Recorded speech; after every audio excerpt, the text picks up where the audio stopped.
नमस्कार, 12 बजे 12 बड़ी खबरों में आप सभी दर्शकों का स्वागत है। मैं हूं आपके साथ अखंड राय और आप देख रहे हैं उत्तर प्रदेश का तेजी से बढ़ता हुआ digital platform IBC 24 Uttar Pradesh. बहुत बहुत धन्यवाद आपका इस तमाम जानकारी के लिए। अब चलते ज्ञानेंद्र के पास। ज्ञानेंद्र, प्रतापगढ़ से कौन सी बड़ी खबर है आज की? बिल्कुल अखंड, देखिए प्रतापगढ़ में उपचुनाव है। उपचुनाव का माहौल बहुत ही गर्म चल रहा है, क्योंकि अब मात्र अगर बात करें तो 3 से 4 दिन बचे रह गए। 15 तारीख को शाम को 5 बजे जो है प्रचार प्रसार बंद हो जाएगा। 16 तारीख को बैठक रहेगी। 17 तारीख को जो है मतदान पड़ेगा। और इसी को लेकर के जिस तरीके से भाजपा में उठपैठ मची है, क्योंकि भारतीय जनता युवा पूर्व जिला अध्यक्ष जो है रवि गुप्ता, कल फेसबुक लाइव के दौरान उन्होंने बहुत गंभीर आरोप लगाए। पहले तो उन आरोपों को लेकर के हम प्रत्याशी के पास ही है, प्रेमलता जी के सुपुत्र है विशाल सिंह, उन्हीं से बात कर लेते हैं, क्योंकि लगातार ये अपने पिता चुनाव में ये बढ़ चढ़ के साथ में रहे हैं। सर, पहले ये जानना चाहेंगे रवि गुप्ता, क्योंकि इस समय थोड़ा सा बहुत ही नाम चर्चाओं में है। और जिस तरीके से रवि गुप्ता का एक आरोप चल रहा है कि जौनपुर के धमकियों से डरने वाला नहीं। केवल उन्होंने फेसबुक लाइव किया था एक जनसभा की नुक्कड़ सभा में, उन्होंने कहा कि मैं जौनपुर की धमकियों से डरने वाला नहीं। ऐसे कौन सी धमकी मिल रही है उनको कि कह रहे हैं कि धमकियों से डरने वाला नहीं? देखिए, रवि जी की राजनीति पूरी टच एंड गो, आरोप लगाना मिथ्या और उसके बाद उसका प्रमाण न देकर के निकल जाना। शासन है, प्रशासन है, लोकतंत्र है, अपनी बात वो जाकर के एडमिनिस्ट्रेशन को दे। अगर उनको लगता है तो उनको धमकियां मिली तो ले जाकर के उसका प्रमाण दें, फोन कॉल के जरिए या जिससे भी उनको मिली, उसको प्रशासन को उसकी जानकारी दें। लिखित कंप्लेन उन्होंने कहीं दी नहीं।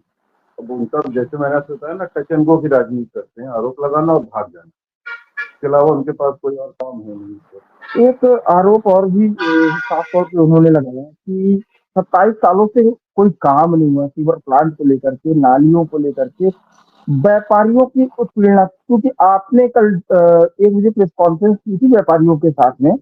आपने कहा कि व्यापारियों को समर्थन मिल चुका है, लेकिन उनका जो एक आरोप है, कई व्यापारी उनके साथ कल 100 घंटा गति भी मौजूद भी थे। आरोप ये है कि अगर अतिक्रमण का सबसे पहले कुछ होता है तो पहले व्यापारियों के ऊपर हमला होता है। उसके पहले कभी हरि प्रताप खड़े नहीं होते थे, केवल चुनाव के दौरान दिखते थे। और अब फिर से व्यापारियों के पास आ रहे, ऐसा आरोप लग रहा है। तो सबसे पहले तोड़फोड़ उन्हीं की जाती है। जैसा मैंने कहा ना कि रवि गुप्ता का चूंकि पूरी राजनीति उसी पे बेच रही है, सचिन गोवर। जहाँ तक व्यापारियों का प्रश्न है, पिछले 27 साल से अनवरत पिताजी के साथ, उसके पहले भी लखन लाल जी के अध्यक्ष रहे, उनके साथ भी व्यापारी संगठन हमेशा भाजपा के साथ खड़ा रहा। वजह ये थी कि भाजपा ही एक ऐसी पार्टी है जो व्यापारियों के हित को हमेशा साथ देती है और उनका जो जो लाभ देना चाहिए उनको वो पहुंचाती है। दूसरी बात ये कि उन्होंने घोटालों का आरोप बहुत बड़ा लगाया। पेपरों में निकले तो हमें वो भी जानकारी मिली। भर्ती को लेकर के नगर पालिका में हमारे को भी ये पता है, और ये खबरें काफी वायरल रही। और कल रवि गुप्ता ने भी इसको लेकर के काफी जोर शोर से हल्ला बोला आपके ऊपर, आपके परिवार के ऊपर, कि परिवारवाद ज्यादा चला। इसको लेकर के आप क्या कहेंगे? देखिए, परिवारवाद चलता है सपा जैसी पार्टी है। हमारी भारतीय जनता पार्टी में पूर्णतः लोकतंत्र है। कोई भी एक व्यक्ति किसी भी पद से निरंतर जनता चुनती है। हमारी पार्टी सिर्फ एक सिंबल देती है, बाकी चुनना जनता का है। जनता अगर प्रेम स्वरूप आशीर्वाद हम लोगों को देती है तो जनता का आभार है। इसमें रवि गुप्ता जी का या किसी दल का कोई वो योगदान नहीं है कि सपा की तरह हमारे यहाँ कोई भी एक राष्ट्रीय अध्यक्ष के बाद जो है उनके बेटे को राष्ट्रीय अध्यक्ष बना दिया जाएगा, उनके नाती को बना दिया जाएगा। हमारे यहाँ लोकतांत्रिक व्यवस्था हमारी पार्टी के अंदर बहुत अच्छी है। उसमें पूरे पैनल के थ्रू नाम जाता प्रक्रिया है, इसके बाद प्रत्याशी को। सीवर प्लांट को लेकर के क्या कहेंगे? लगातार हर चुनाव में ये मुद्दा रहा है और अभी तक उसका कोई भी जो है आगे कोई काम नहीं बढ़ पाया। ऐसा क्या है सीवर प्लांट को लेकर के हर मुद्दा? जैसे अगर बात करें तो 2017 के माफी चाहूंगा 2014 के पहले एक मुद्दा रहा है तिलमिला का फ्लाईओवर। हर लोकसभा विधानसभा में वो मुद्दा रहा है। लेकिन 2014 में जब भाजपा की सरकार आई, गवर्नमेंट बनते ही सबसे पहले हरबंस सिंह अपना दल से थे, उन्होंने तिलमिला का फ्लाईओवर बनवा के उस मुद्दे को, सांसदीय के मुद्दों को लेकर के खत्म कर दिया। अब एपीएल आ गया।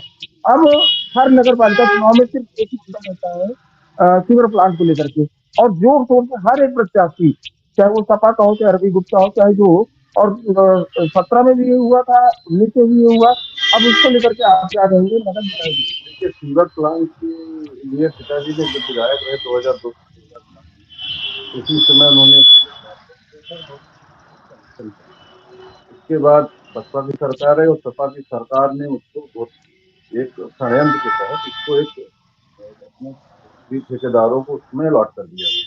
और उस वक्त शहर का चूंकि विस्तारीकरण नहीं हुआ था, तो छोटा प्लांट उन्होंने स्थिति का दिया। आपको भी याद होगा कि यहाँ पे जो स्थिति प्लांट था, ये 2011-12 में बन करके तैयार हो गया था। चालू अभी 2 साल पहले पिताजी के कार्यकाल में ही वो दोबारा चालू हो पाया। इसके पहले स्थिति प्लांट चालू नहीं हो पाया। अब जो नया विस्तारीकरण क्षेत्र है, उसके लिए भी नालों का और 4 स्थिति के प्लांट नए भाजपा की सरकार में स्थापित किए जा रहे हैं। बेला देवी मंदिर के पीछे भोजियापुर के पास स्थापित हो रहा है। 2 आपका दहिना मऊ दक्षिण के तरफ से निकाल करके साकेत विद्यालय के सामने से जा रहा है, जहाँ वेटलैंड का और स्थिति का निर्माण हो गया। नाले का निर्माण किया जा रहा है, जो भविष्य में ज्यादा से ज्यादा 1-2 महीने में तैयार हो जाएगा। सबसे बड़ी बात, ज्ञानेंद्र, थोड़ा सा हट के बात कीजिए। कल एक रवि गुप्ता ने सबसे बड़ा आरोप लगाया, चौक घंटा घर को लेकर के, कि जब तक हरि प्रताप थे, आप भी सुन लीजिएगा, मैं वो आपको वीडियो शेयर कर दूंगा। एक आरोप ये था कि सपा का भी ये आरोप था, इन्होंने ये कहा था कि चौक घंटा घर कई कभी रंगाई पुताई और जो है कभी कोई वहां पे निर्माण सही से नहीं हुआ। लेकिन जब से डीएम के हाथ में, प्रतापगढ़ के जिला अधिकारी के हाथ में नगर पालिका की कमान आई, तब से शहर का रंग रूप बदलना, कितनी सच्चाई है? आपको कितना लगता है सही है?